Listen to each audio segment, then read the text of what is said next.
Black conservative author Kevin Jackson went on Newsmax's radio show where Ron Christie was guest hosting, who is also a black conservative. So let's listen to some of their hatred of black people be put front and center here, and then we'll come back and discuss. Back in the time when he was talking about blacks and the way that they were treated, blacks were respected. Whether you liked our color or not, you had to respect us, in the sense that the way we raised our family, the way we comported ourselves, the way that we stressed education, the way that we were very spiritual, not the level of spirituality that they talk about today of blacks being religious, because that's just a farce. That's right. The way that our children behaved in public and things like this.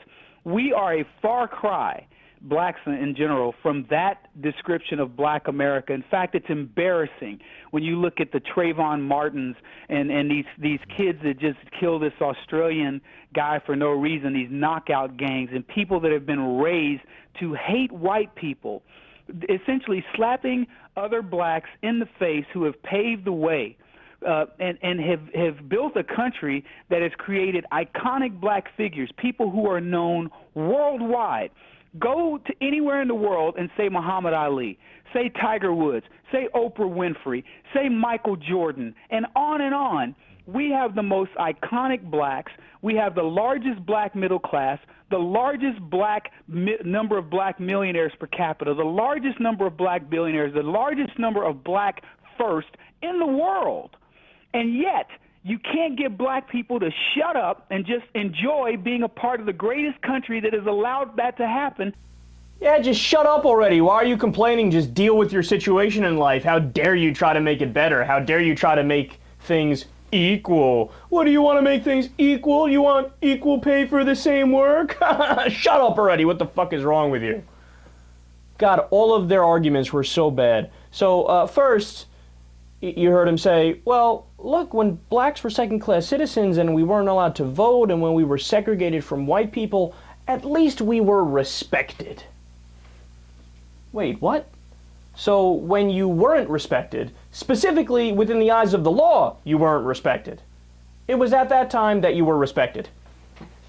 Wait, what? That doesn't make any sense. What are you? Are you envious? Are you lusting for the days when blacks were legally second-class citizens pre the early 1960s? That's insane. And then they go to, it's incredible with the Trayvon Martins and those black teens that killed the Australian guy. Now that's telling. Now notice something. Trayvon Martin was the victim of a crime.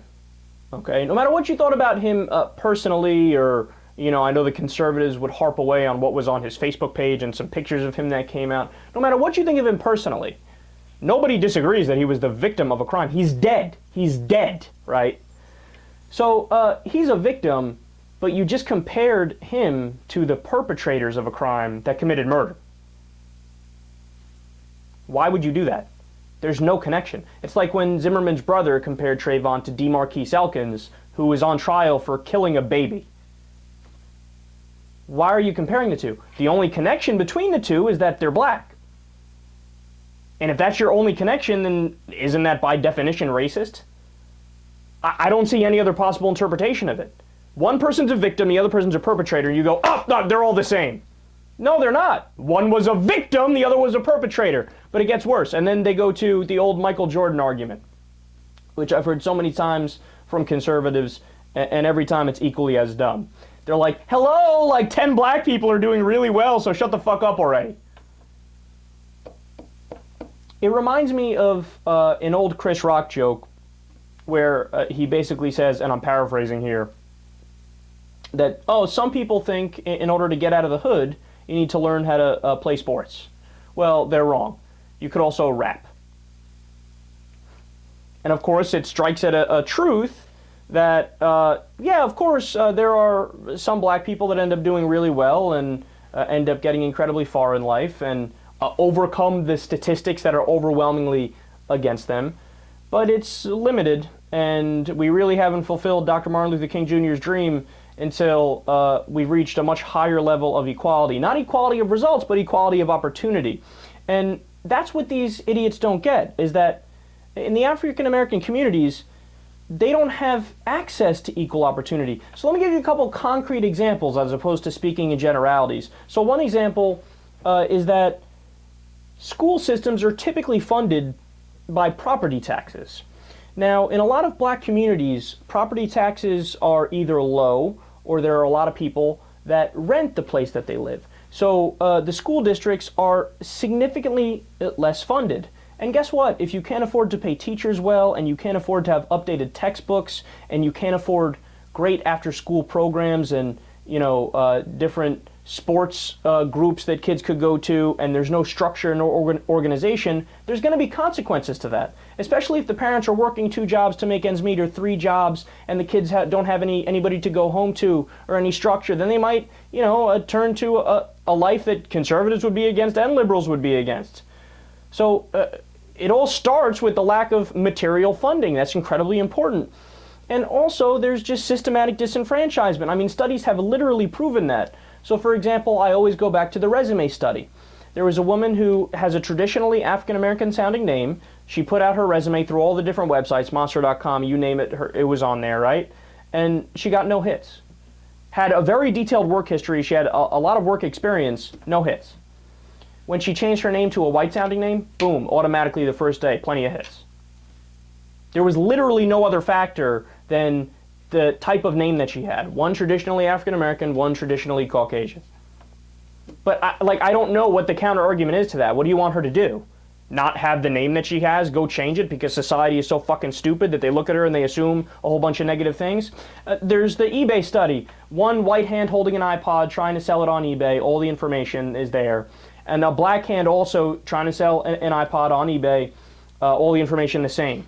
Well, everything being equal, the white hand gets the overwhelming majority of the hits, black hand gets almost none. Again, what do you want a black person to do? Not be black? There's the bicycle study where ABC did an investigative report. They would have a bicycle chained up, a white guy tries to take it off and he's having trouble. People walk by, some offer to help him. When a white woman does it, guys literally leave their wives to go and help her, right? They never assume anything negative. When it's a black guy doing the exact same thing, the assumption is, oh, he's robbing it, he's stealing it. Incredible, man. See, this is what I'm talking about. What do you want an African American to do? They can't do anything different. They're just acting normal, being themselves, and it's assumed that something negative is going on. Now, it's not always nefarious. There are some people who are racist but don't even realize they're racist. It's subconscious, right? And, of course, there's the pay gap. Black people make 83 cents to the white person's dollar for the same work. Again, what do you want them to do? This is not something where you could just sit there and scold them and tell them, hey, do something different. It's not their fault. That's not their fault, right? No, you know what? The issue is the system that we have, number one. And also, you got to change white people's perceptions. Maybe the problem is white people. Maybe the problem is the kind of thinking that Kevin Jackson and Ron Christie are pushing there.